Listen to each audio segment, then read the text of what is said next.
Hello. See if we can stop the thing from blurring. Yeah. So I've just gone live just to respond to some comments. If anybody's not here, that's fine because it uploads as a video, so it's fine. Very blurry. See if we can improve that. Although my face may be a little blurry. I'll go real closer. Anyway, we'll stop that right now. Okay. So just respond to a few comments that were left on the first analysis video. So Caitlin says, how do I feel about the kids? Did he have help? I'm starting to think so. The reason that I'm starting to think so, you'll have to forgive me, I can't see any questions, but I will read them back afterwards. The reason that I'm starting to think so is that he can't recall any of the details. He says strangled instead of smothered again. He didn't know if the blankets were in with the girls or not when they got in the truck. The story was all about there was loads of movement in the house that wasn't really accounted for. And the other thing that stood out to me was him saying, there's nothing in the basement. Well, there's nothing down there, just my workout gear. No, just the bed. Possibly that was shared with somebody else. Possibly. And he also said, you know, it reminds me very much of when he said, I don't even want to say where she went, but there's no cameras in the back. Like he was trying to say, there's cameras in the back. No cameras in the back, so that's obviously where she went. Count D. Hi, Count D. He said that he was paraphrasing, but he said that 4 people had to die for him to find his purpose in life. To be honest, he showed very little remorse and appeared to think that it's worth it. He didn't seem that remorseful and it wasn't such a terrible thing. There you go, said Tammy and Graham are listening. Yes, they are. Mind you, so are the flying monkeys. But they are listening, so make sure you get your message through to them. Sarah Bright and Leslie Todd were making comments about how we need to understand these people and how he's quite dangerous. I agree, he is. Hi Sarah, are you there? Hello, I can see you. There you go, I told a fib. I did not know. So we agree that he's really dangerous. And I will go into that more when I review the next part. I'm hoping we'll be able to put it to bed soon. Hi. Hi Cindy. So what I'm going to do is I wanted to say as well, since you guys are here, that I've watched Dr. Phil and my heart is a little broken for the Ruse X, and I am concerned about what Sandy said and what people are going to say about that, and that's already bothering us. Hi Angela. And that's already bothering us, but however, I don't care what they say. People are welcome to think and believe what they want, and whatever she needs to do or whatever message she's got to help her get through this, because it's really quite tough. Okay, so Barry Porthouse. She thinks they had sex to make Shanann more vulnerable. It could be, it's very true. I did think there was perhaps a massage or something going on and he'd lulled her into a false sense of security. So we can't write that off altogether. But for me, the sitting on top of her for 15 to 20 minutes doesn't make any sense. The makeup on the pillow doesn't make any sense either. Why is it as if she's face down if she wasn't face down? Her clothes still being on. I mean, we did have a comment regarding they didn't mean to be indelicate, I don't think, but they were wondering if the Shanann's coffin birth had caused... Hello. Hiya, Patricia.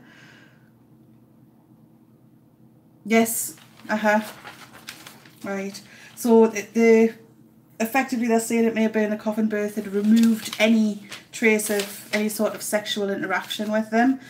I don't know if anybody knows a coroner we can ask, or, you know, a mortician we could ask, because I'm not sure. So that would be interesting. Excuse the rattle of the paper. So, Patricia, I've got your comment here. And he said there was no believable reason for that he's given, and I absolutely agree. I think it's because it sounds a bit bad if you say I wanted them out of my way because I had a better narcissistic supply somewhere else and they were cheesing me off. That doesn't sound very much like the nice guy that Chris likes to portray. And it was Leslie Ann that said about the coven birth may have removed any trace of sexual contact, but I may have to do a bit more research into that to find out if that's possible. We've got Carol Wisner says Chris is almost childlike, and I believe that that's true.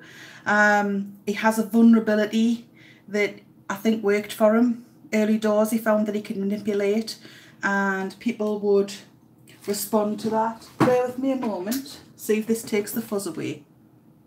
Not really, but there you go. It just makes me a glorious fuzzy technicolor. So I think he found that trick worked for him really well early on. So what he did was he adapted it, and he kind of kept it because he'd spent a lot of time around his folks. He moved out of home, but he had contact with his parents, and I find that worked and still does work on his family because he's got that vulnerability. It worked on a lot of people. And I think that it works generally because there's still people referring to him as a vulnerable adult. And, you know, podcasts crying out, poor Chris. It helps him. It makes him look like he's an idiot. He's not an idiot. And I think we even see that where he can't bypass that role because he's played it for so long that he did it in the interview where he's going, I don't know, blah, blah, blah. And he said it made him look like a terrible person. What do you mean look like? Anyway, Catherine Clayton said he read about fathers. He did, yes. What kind of person makes a comment like that? And I think it doesn't matter where he read it about the fathers. He's taken a note of it because, how do I put it? He doesn't have any empathy. I don't think he feels at all. So what he had to do was learn it from somewhere. And bless Ronnie, he's not much of it. He's kind of stoic. So he can't learn to fake that kind of dad that he wanted to be from him. So he's had to do it from books. I've read about it and he says he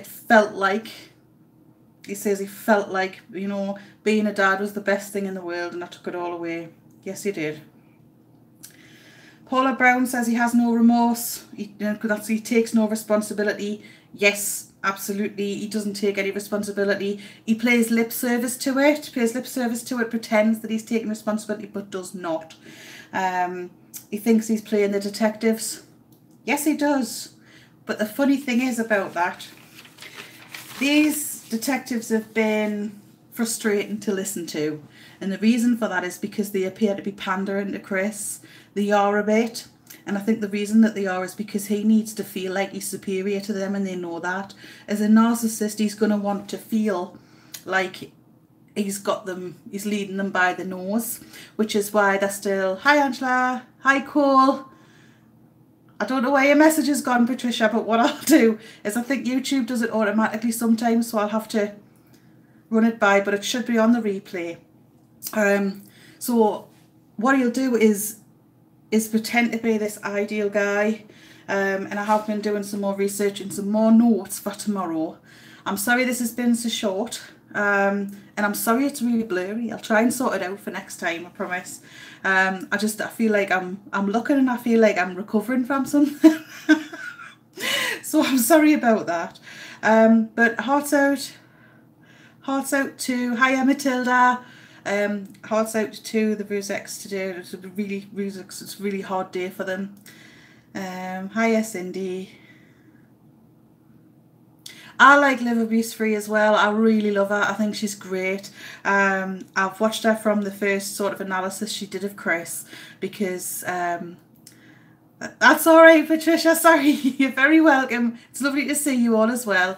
Can you explain the victim impact statement by Frank Sr. stating cameras do not lie, you carried them out like trash? I have things that I believe about this that I want to share in the next video, but a hint that I can give is I don't think both children were alive, at the very least, when they went into the car. I don't know if Frank saw anything different. I don't think there's another video. However, I do think it's quite clear from watching the video that there's not the mayhem that's involved with toddlers. It's possible that we've got one little shadow. I have seen AD's video. I do stay down with the kids, and I've watched the video and I can see what he means, but I'm not convinced it's a child. However, if it is, it would appear that it's Bella. So there's no sort of trace of a little Cece. Also, that truck is really high, and he says the kids got into the truck by themselves. It doesn't make a lot of sense. So there's some bits, but I'll go into that in more detail in the next video, I promise. Because I wasn't sure. No problem. Thanks, Angela. I will look at it because, as you know from previous videos, if you've watched them, I said I didn't think Nicole Kessinger was involved. I'm starting to change my mind, and the reason that I'm starting to change my mind is because of this interview with Chris. I don't know if it's deliberate on his part, which is what I'm currently looking at, or if it's accidental, but either way, what he's doing is pointing to Nikki.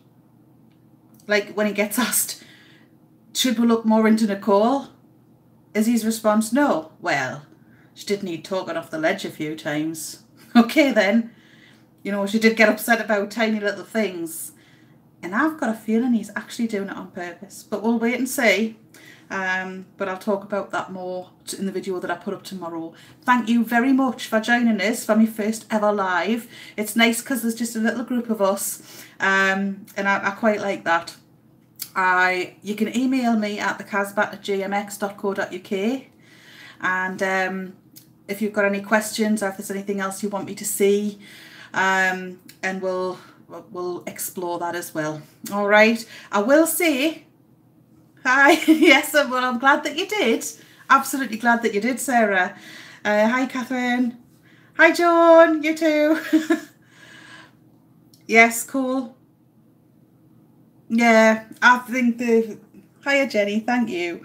I believe that we're not seeing everything, but I think that Chris is actually trying to tell us, but without telling us, because he thinks he's clever. Let's see if we can undo him. Okay then, lots of love. Be as safe as you can be. You're right. It doesn't go for anything, and you have a blessed day. Love and light to you all. Stay as safe as you can be, and I'll see you soon. All right, bye-bye. Let's see if I can work out how to switch this thing off now. You might be coming to the loo with us. Let's hope not, eh?